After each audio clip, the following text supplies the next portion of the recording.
MT Off-Road here, coming at you today with another project.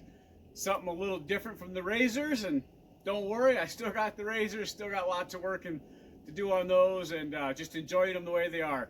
But I wanted something a little different.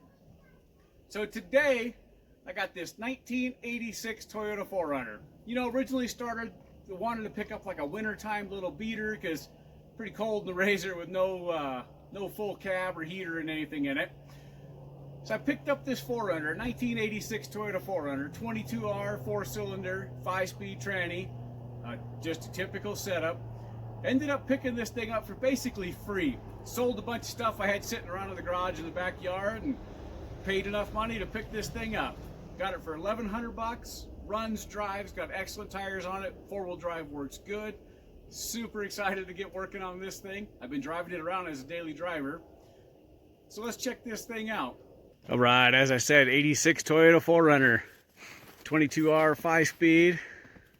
Got the original white steel wheels on there. This must be like the DLX model. Got great tires on it. Now the person I got it from somebody else, and the person he got it from, it was a drunk driver and rear-ended somebody and messed up the front end pretty good on this thing. So as you can see, I got headlights just kind of wired in there. Tried the LED pods, but Toyota runs like a different style of headlight wiring, so you can't just plug it into the headlight wiring. Core support's a little messed up. Bumper was all bent up. Pulled that off already. But that's all right. Thing's running on 31 1050 tires. All still stock. Take a look inside. She's definitely a little rough.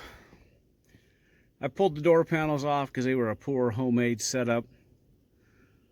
But it's all there. It all works. Heat works. Everything. Back window works.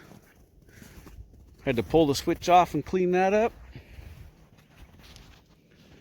Got a Smitty built rear bumper on there that's just rusted through. Funny thing about this truck, when I was a kid, my first truck was a 1984 Toyota Extra Cab. 22R, 5-speed truck, 4-wheel drive. My dad had bought brand new off the lot in Vallejo, California. The following year in 85, he went back and bought an 85 4Runner, brand new off the lot. 22R, 5-speed, fuel injected. And so I grew up driving those two trucks. Learned how to drive in those trucks. My brothers learned how to drive in those trucks.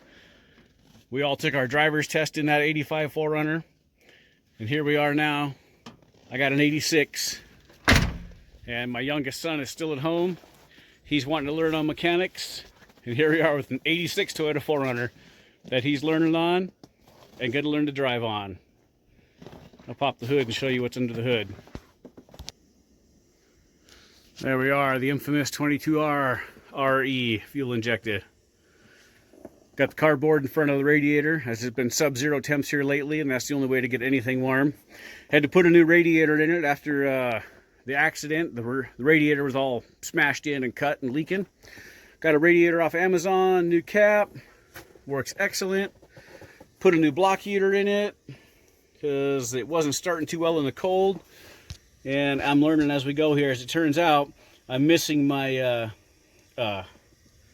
cold injection temperature switch, or oh shoot, I can't remember the name of it. But anyway, missing the switch there to fire up that 5th injector. Just got one in the mail today, so I just stuck a regular old $10 just coolant switch in there to plug the hole to drive it. As long as I keep it plugged in, it starts right up. It sounds like the injector works, the cold start injector works. So as soon as I get the other one put in, should be good to go. Put a new battery in it. Thing just runs. I mean, it's a Toyota, right?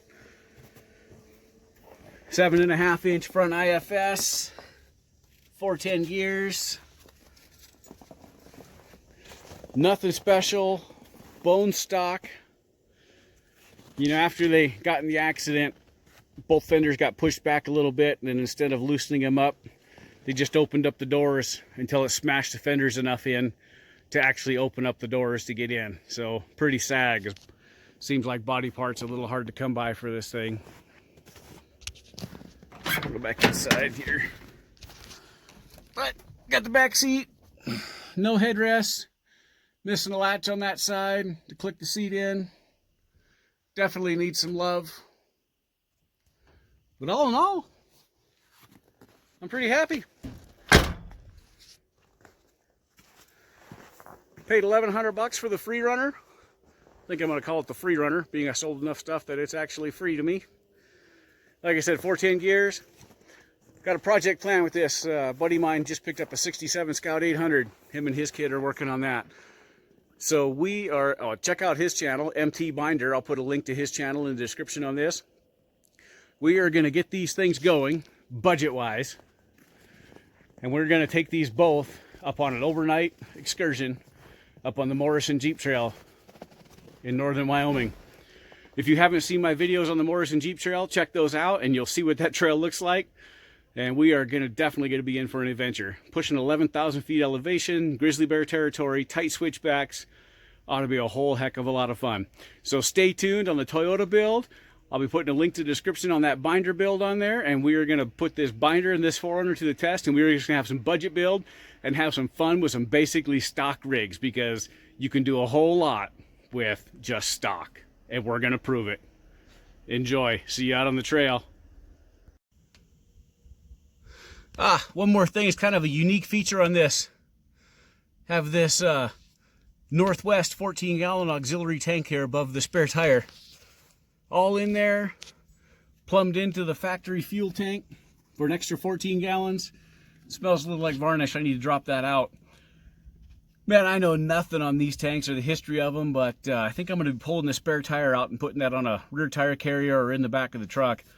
Because I like the fact of having an extra 14 gallons, but I don't like how far down it hangs that spare tire. So if anybody has one of those or seen one of those or got some advice on it, let me know. Drop some stuff in the comments.